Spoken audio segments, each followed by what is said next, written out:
today's a little bit different. I wanted to take you along with me on some kind of artist date because I don't have anything to share in a video this week, but I want to put something up. I feel like when you're in that time of like you don't know what to make or you're just not feeling it, I think that's the time to go get inspiration or get out of wherever it is that you usually make stuff. Refresh your inspiration folder, if you will. So I'm thinking of going to 3 different art stores.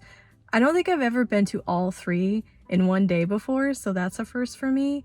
But I am looking for something specific and also just to look. I am a person who likes to just wander the aisles of an art store, and that is enough inspiration for me.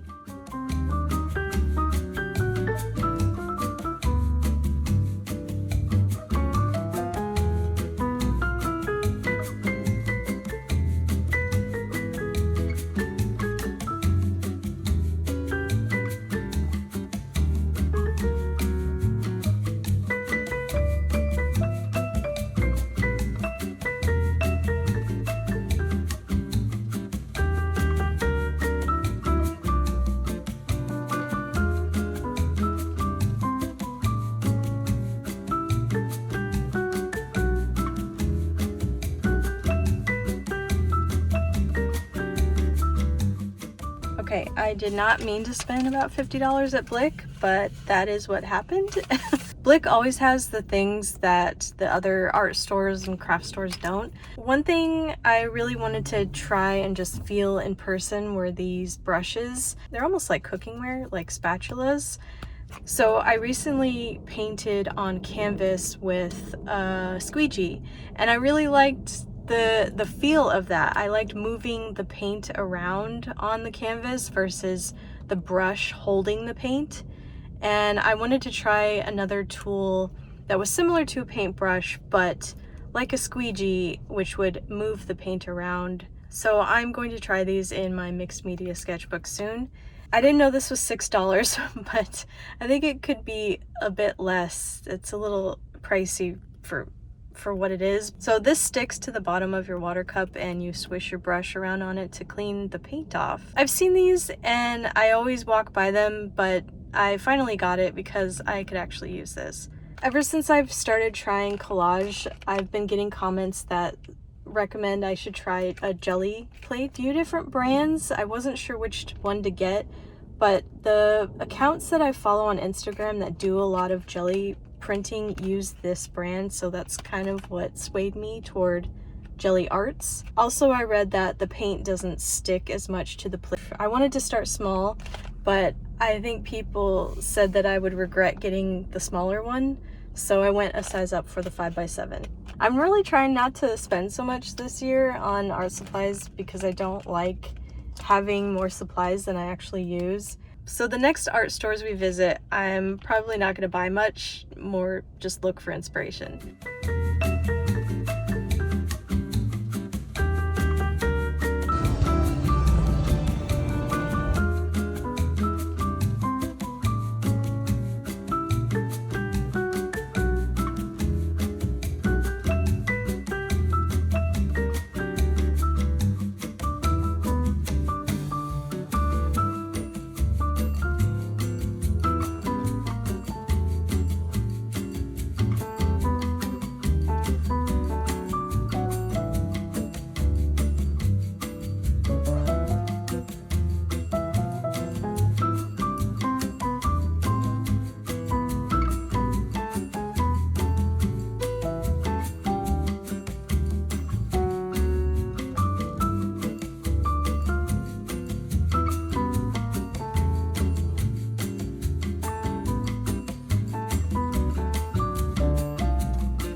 out of there without buying anything, which was surprising. They had a couple of sizes of the jelly plates, so Blick definitely had more selection of the sizes of Gelli Art plates. They did also have the Catalyst brushes, but they were more expensive than at Blick, so I'm glad I got them there. Also, they didn't have the rounded edge that I was looking for, so glad I got it where I did. They didn't seem to have any brayers. I do have one that I could use for acrylic paint, but I'm guessing I might need more than one when I start doing this. I do not know the best angle for car vlogs, sorry. Also really weird to see that Michael's has all self-checkout now. There's no more cashiers. It's all self-checkout.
Okay, made it out of there without buying anything as well. I am total beginner to the Gelli Art thing, and I will keep you up to date on how it's going and maybe eventually make some videos. If you have any tips, please share it in the comments. I hope you enjoyed our little artist excursion, and I might be doing more of these in the future, so if there are places that you would like to go with me and see, let me know. I'll see you in the next video. Bye!